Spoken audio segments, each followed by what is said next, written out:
ನಮಸ್ತೆ ಆದ್ಮೇಲೆ ಇವತ್ತು ನಾವು ಕೊಡಗಾಪುರ ತೋಟದಲ್ಲಿದ್ದೀವಿ. ಇದು ಕೃಷಿ ಹೊಂಡ.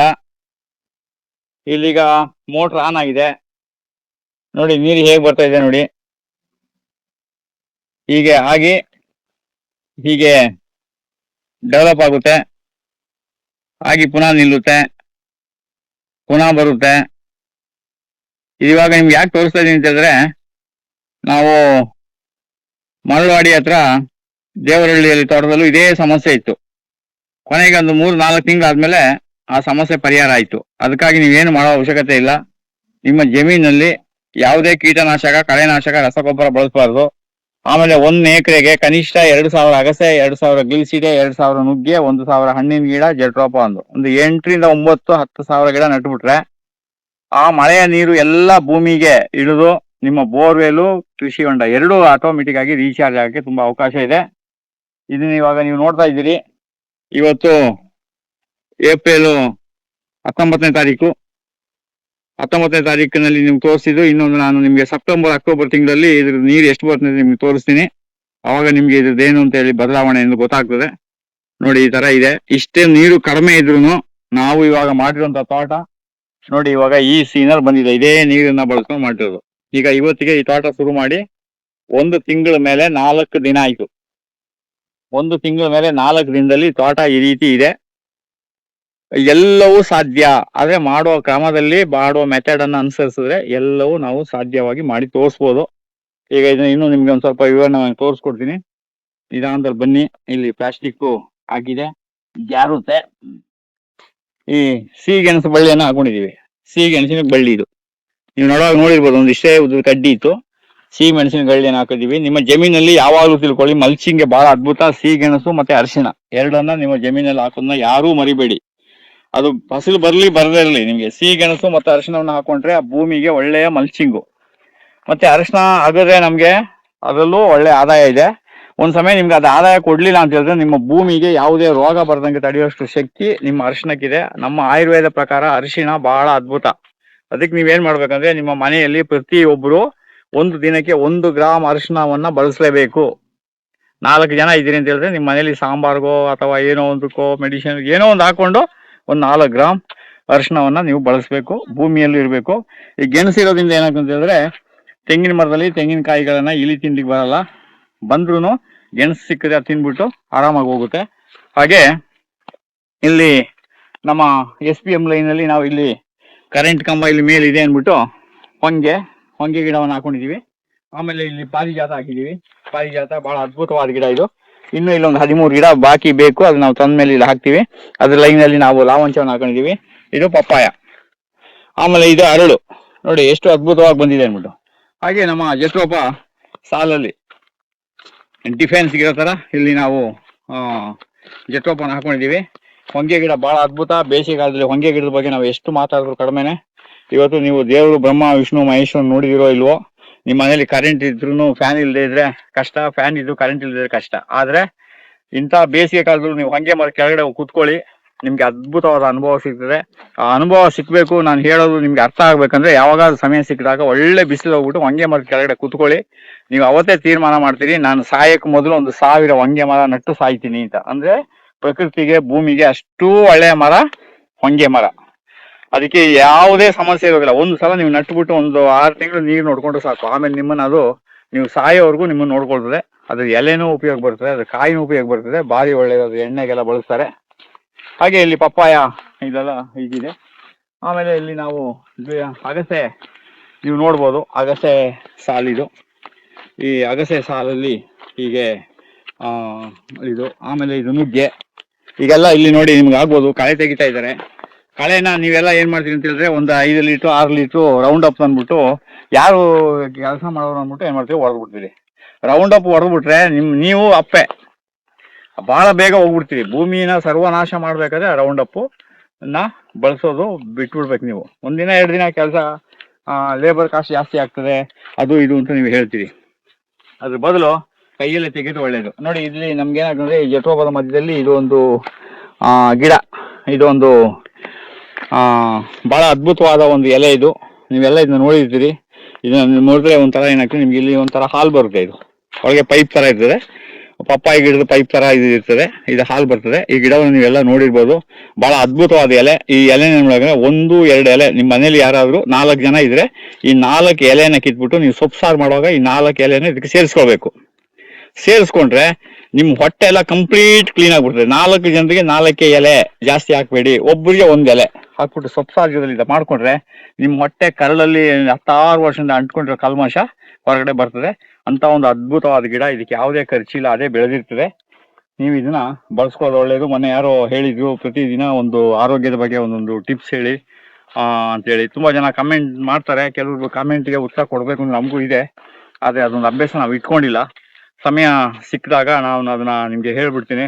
ಕೆಲವರು ಕೇಳಿದ್ದಾರೆ ಗ್ಲೀಸಿಡೆ ಗಿಡವನ್ನ ನಡೆಸ್ತೀರಲ್ವಾ, ಅದನ್ನ ಬೇರ್ ಸಮೇತ ಯಾವಾಗ ಕೀಳೋದು ಅಂತ ಬಹಳ ಚೆನ್ನಾಗಿ ಕೇಳಿದ್ದಾರೆ ಅವರು. ಎಂತ ಚೆನ್ನಾಗಿ ಕೇಳಿದಾರೆ ಅಂದ್ರೆ, ಗ್ಲೀಸಿಡೆ ಗಿಡನ ನಟ್ಟಿದ್ದೀರಲ್ಲ, ಎಷ್ಟು ವರ್ಷ ಆದ್ಮೇಲೆ ಅದನ್ನ ಬೇರ್ ಸಮೇತ ಕೀಳೋದು ಅಂತ ನನ್ನ ಕೇಳಿದ್ದಾರೆ. ನಿಮ್ ಮನೇಲಿ ತಂದೆ ತಾಯಿ ವಯಸ್ಸಾದವ್ರು ಇದ್ದಾರಲ್ಲ, ಅವ್ರನ್ನ ನೀವು ಯಾವಾಗ ತಗೊಂಡು ವೃದ್ಧಾಶ್ರಮಕ್ಕೆ ಬಿಡ್ತೀರಿ ಅಂತ ನನ್ಗೆ ಏನ್ ಕೇಳಿದ್ರೆ ನಿಮ್ಗೆ ಏನಾಗ್ಬೋದು? ನಿಮ್ ಮನ್ಸಿಗೆ, ನಿಮ್ಗೆ ಜನ್ಮ ಕೊಟ್ಟಿ ತಂದೆ ತಾಯಿನ ನೀವು ಯಾವಾಗ ವೃದ್ಧಾಶ್ರಮಕ್ಕೆ ಬಿಡ್ತೀರಿ ಅಂತ ಕೇಳಿದ್ರೆ ನಿಮ್ ಮನ್ಸಿಗೆ ಎಷ್ಟು ನೋವು ಆಗ್ತದೆ? ಅಷ್ಟೇ ನೋವು ನೀವು ಕೇಳಿದಂತ ಪ್ರಶ್ನೆಯಲ್ಲಿ ಆಗಿದೆ. ಇದೆಲ್ಲರ ಜನರಲ್ಲಿ ಇರೋದೊಂದು ತಪ್ಪ ಅಭಿಪ್ರಾಯ. ಮತ್ತೆ ನೀವು ಕೇಳಿದ್ರಲ್ಲಿ ತಪ್ಪೇನಿಲ್ಲ. ಆದರೆ ನಮ್ಮ ಭೂಮಿಗೆ ಪ್ರತಿದಿನ ಸಂಪತ್ಭರಿತವಾದ ಗೊಬ್ಬರ ಕೊಡುವಂತ ಗ್ಲೀಸಿಡದ ಬೇರನ್ನ ಯಾಕೆ ಕೀಳ್ಬೇಕು ನಾವು? ಅದು ಅಲ್ಲೇ ಇರ್ಲಿ, ಅದ್ರ ಪಾಡ್ಗೆ ಅಲ್ಲೇ ಇರ್ತದೆ.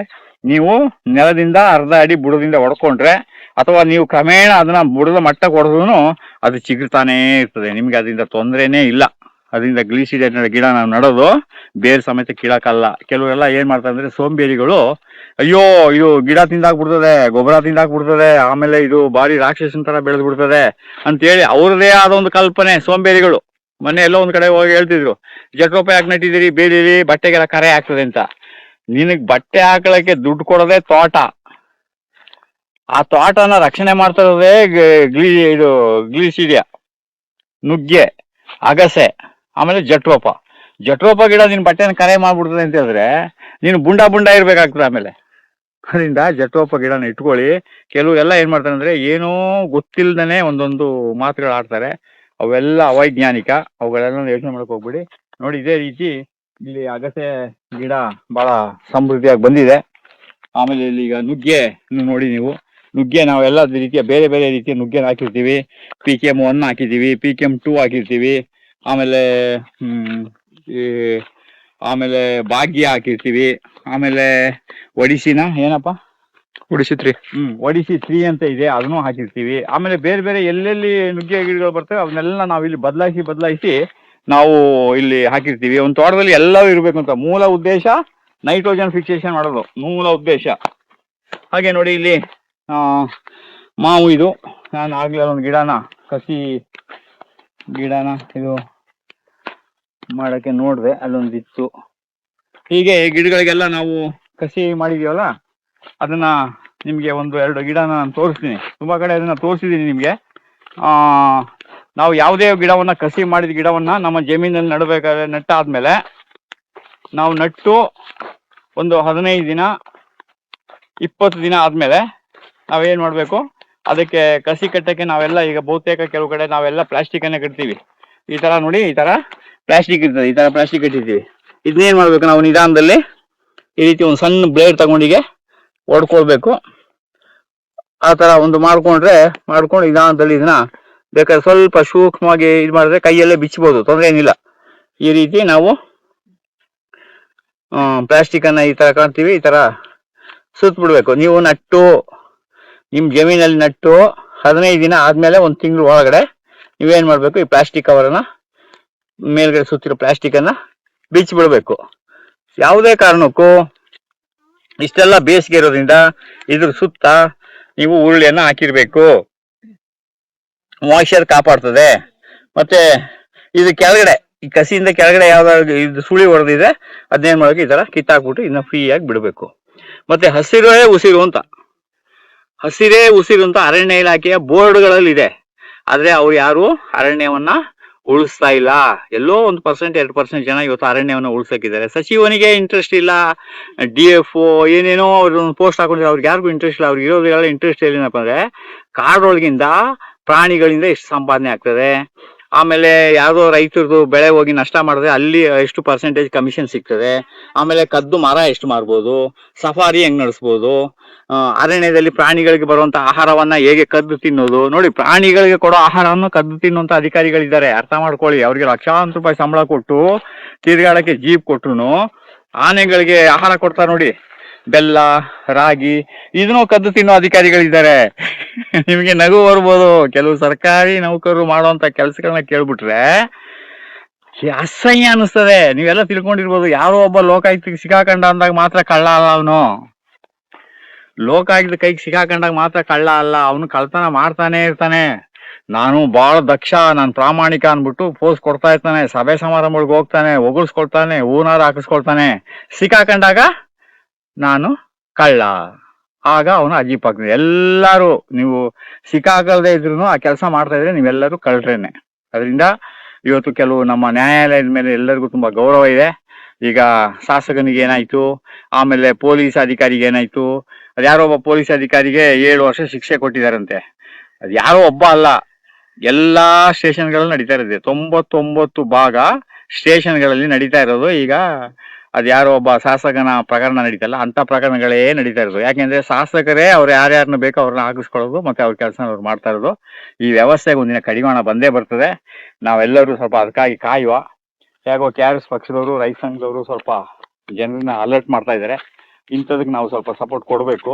ಮತ್ತೆ ಅಧಿಕಾರಿಗಳು, ದಯಮಾಡಿ ಹೇಳ್ತೀನಿ ನಾನು, ಏನೋ ಒಂದು ಒಳ್ಳೆ ಅವಕಾಶ ಸಿಕ್ಕಿದೆ, ನೀವು ಜನರು ಸೇವೆ ಮಾಡಿ. ಆ ಸೇವೆ ಮಾಡಿದ್ರಲ್ಲೇ ನಿಮಗೆ ನಿಜವಾದ ಸಂತೋಷ, ತೃಪ್ತಿ, ಆನಂದ ಸಿಕ್ಕೋದು. ವಿನಾಕಾರಣ ನಾವು ಹರಿಶ್ಚಂದ್ರ ತರ ಎಲ್ಲೂ ಪೋಸ್ಟ್ ಕೊಡಕ್ ಹೋಗ್ಬೇಡಿ. ಯಾಕೆಂತ ಹೇಳಿದ್ರೆ ನೀವೇನೇನ್ ಮಾಡ್ತಾ ಇದ್ದೀರ ಅನ್ನೋದೆಲ್ಲ ಕ್ಲೀನ್ ಆಗಿ ಬಂದ್ಬಿಡ್ತದೆ. ಹಾಗೆ ಮಠಾಧಿಪತಿಗಳದ್ದು ಕೇಳಿರ್ಬೋದು, ನೀವು ಸ್ವಾಮೀಜಿಗಳದ್ದು ಕೇಳಿರ್ಬೋದು.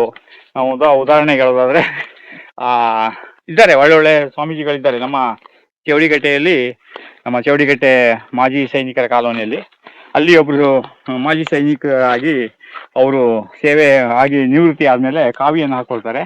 ಅವರು ಸಚ್ಚಿದಾನಂದ ಭಾರತಿ ಅನ್ನೋ ಹೆಸರಿನಲ್ಲಿ ಅವರು ಇರ್ತಾರೆ. ಅವ್ರ ಸ್ವಂತ ದುಡ್ಡಲ್ಲೇ ಅವ್ರ ಆಶ್ರಮ ಕೊಟ್ಕೊಂಡು, ರಿಟೈರ್ಡ್ ಆದ್ಮೇಲೆ ಬಂದಂತ ಪೆನ್ಷನ್ ದುಡ್ಡಲ್ಲೇ ಒಂದು ಆಶ್ರಮ ಕೊಟ್ಕೊಂಡು ಅಲ್ಲಿ ವರ್ಷಕ್ಕೊಂದ್ಸಲ ರಾಮನವಮಿ ಮತ್ತೆ ದೇವರ ಸತ್ಸಂಗ, ಭಗವದ್ಗೀತೆ ಪುಸ್ತಕವನ್ನು ಪ್ರಿಂಟ್ ಮಾಡಿ ಉಚಿತವಾಗಿ ಕೊಟ್ಟಿದ್ದಾರೆ ಅವರು.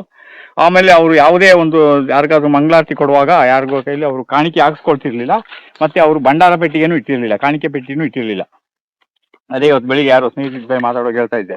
ಇವಾಗೆಲ್ಲ ಕಾಣಿಕೆ ಪೆಟ್ಟಿ ಪಾದ ಪಕ್ಕದಲ್ಲೇ ಇರ್ತಾರೆ. ಜನ ಪಾದಕ್ಕೆ ನಮಸ್ಕಾರ ಮಾಡೋದು, ಆ ಹುಂಡಿ ಕಾಸು ಹಾಕೋದು. ಹಿಂಗೆ ಕಾಸಾಕಿ ಕೆಲವೆಲ್ಲ ತೋಳಗಳ ತರ ಬೆಳ್ಕೊಂಡು 1 ಕೋಟಿ 2 ಕೋಟಿ ಕಾರಲ್ಲಿ ತಿರುಗಾಡೋಂಥವ್ರು ಇದ್ದಾರೆ. ಅದು ನೀವು ನೋಡಿದ್ದೀರಿ. ಇರ್ಲಿ, ಅವರು ಸ್ವಾಮೀಜಿಯವರು ಅದು ಹೇಗಿದ್ರು ನಿಮ್ಗೆ ಗೊತ್ತಿದೆ. ನಮ್ಮ ಹುಣಸೂರು ದೇವರಾಜ ಅರಸು ಅವರ ಕ್ಷೇತ್ರ. ದೇವರಾಜ ಅರಸು ಅವರು ಮುಖ್ಯಮಂತ್ರಿ ಆಗಿದ್ದಾಗ ಒಂದ್ಸಲ ಚೌಡಿಕಟ್ಟೆಗೆ ಬರ್ತಾರೆ. ಬಂದಾಗ ಅವ್ರು ಆರತಿ ಮಾಡುವಾಗ ಆರತಿ ತಟ್ಟೆಯನ್ನು ಎಲ್ಲರೂ ಹಿಡಿದಾಗ ಎಲ್ಲರಿಗೂ ತೋರಿಸಿದಾಗ ಅವ್ರು ಏನ್ ಮಾಡ್ತಾರೆ, ಅದಕ್ಕೆ 10 ರೂಪಾಯಿನ ಹಾಕ್ತಾರೆ. ಆಗ ಸ್ವಾಮೀಜಿ ಅವ್ರು ಹೇಳ್ತಾರೆ, ದಯಮಾಡಿ ನೀವು 10 ರೂಪಾಯಿನ ವಾಪಸ್ ತಗೊಳ್ಳಿ. ನೀವು ಮಾಡ್ಬೇಕಾಗಿರೋದು ಏನಪ್ಪಾ ಅಂತಂದ್ರೆ, ನೀವು ಮುಖ್ಯಮಂತ್ರಿಗಳು, ನೀವು ಮಾಡ್ಬೇಕಾಗಿರೋದು ಇಷ್ಟೇ, ಸರ್ಕಾರಿ ಕಚೇರಿಗಳಲ್ಲಿ ನಡೆಯುವಂತ ಲಂಚ ಭ್ರಷ್ಟಾಚಾರವನ್ನು ನಿಲ್ಲಿಸಿ, ಅದೇ ನೀವು ಕೊಡುವಂತ ದೊಡ್ಡ ಕಾಣಿಕೆ ಅಂತ ನೇರವಾಗಿ ಮಾತಾಡಿದ್ರು ಸ್ವಾಮೀಜಿಯವರು. ಗೊತ್ತಾಯ್ತಾ? ಇಂಥವ್ರು ಇರ್ತಾರೆ, ಈಗಲೂ ಇರ್ಬೋದು, ಎಲ್ಲೋ ಮೂಲೆ ಇದ್ದಾರೆ. ನಮ್ಮ ಸಿದ್ದೇಶ್ವರ ಸ್ವಾಮೀಜಿಯವರೆಲ್ಲ ಜೋಬೇ ಇರ್ಲಿಲ್ಲ ಅವ್ರಿಗೆ. ಅವ್ರು ಮನಸ್ಸು ಮಾಡಿದ್ರೆ ಏನೋ ಮಾಡುವಾಗ. ಆದ್ರೆ ಈಗ ಅವ್ರ ಶಿಷ್ಯರು ಅಂತ ಹೇಳ್ಕೊಂಡಿರೋರು ಮಾಡಬಾರ್ದನ್ನೆಲ್ಲ ಮಾಡ್ತಾ ಇದಾರೆ. ಇರ್ಲಿ, ಅವ್ರ ಹಣೆ ಬರ ಅವ್ರಿಗೆ. ಆದ್ರೆ ನಾವು ನಿಮ್ಮನ್ನ ಎಚ್ಚರಿಸೋದು, ಜಾಗೃತಿ ಮಾಡಿಸೋದು ನಮ್ಮ ಕೆಲಸ. ಮತ್ತೆ ಇದು ಒಂದಿನ ಎಲ್ಲ ಸರಿ ಹೋಗ್ತದೆ. ಸರಿ ಹೋಗಂಟ ನಾವು ಸ್ವಲ್ಪ ಕಾಯ್ಬೇಕು. ಯಾಕೆಂತ ಹೇಳಿದ್ರೆ ಈ ಒಲೆ ಕೆಡಕ್ ಮೊದಲು ಚೆನ್ನಾಗಿ ದಗ ಅಂತ ಉರಿತದಂತೆ, ಚೆನ್ನಾಗಿ ಉರಿತದಂತೆ. ಉರಿದ ಮೇಲೆ ಅದು ಇಳಿಬೇಕು. ಕರ್ನಾಟಕದ ಇತಿಹಾಸ ಅಷ್ಟೇ, ಭಾರತದ ಇತಿಹಾಸ ಅಷ್ಟೇ. 1000 ವರ್ಷ ಅದು ರಾಜ್ಯವಾಗಿ ಮೆರೆದ್ರೆ ಇನ್ನು 1000 ವರ್ಷ ಅದು ಹಾಳಾಗೋಗುತ್ತೆ ಅಂತ ಹೇಳ್ತಾರಲ್ವಾ. ಆ ರೀತಿಯ ಈಗ ಹಂಪೆ ಒಂದು ಕಾಲದಲ್ಲಿ ಹೇಗಿತ್ತು, ವಿಜೃಂಭಿಸ್ತಿತ್ತು ಅಲ್ವಾ. ಅದು ಇವಾಗ ಏನಾಯ್ತು, ಕಾಡಾಯ್ತು. ಬೆಂಗಳೂರು ಹೇಗಿತ್ತು, ಇವಾಗ ಏನಾಗ್ತಾ ಇದೆ. ಇದು ಎಲ್ಲ ಪ್ರಕೃತಿಯ ನಿಯಮ. ಇದು ಎಲ್ಲ ಬದಲಾಗಬೇಕು. ಬದಲಾಗಕ್ಕಾಗಿ ಇದೆಲ್ಲ ಆಗೋದು.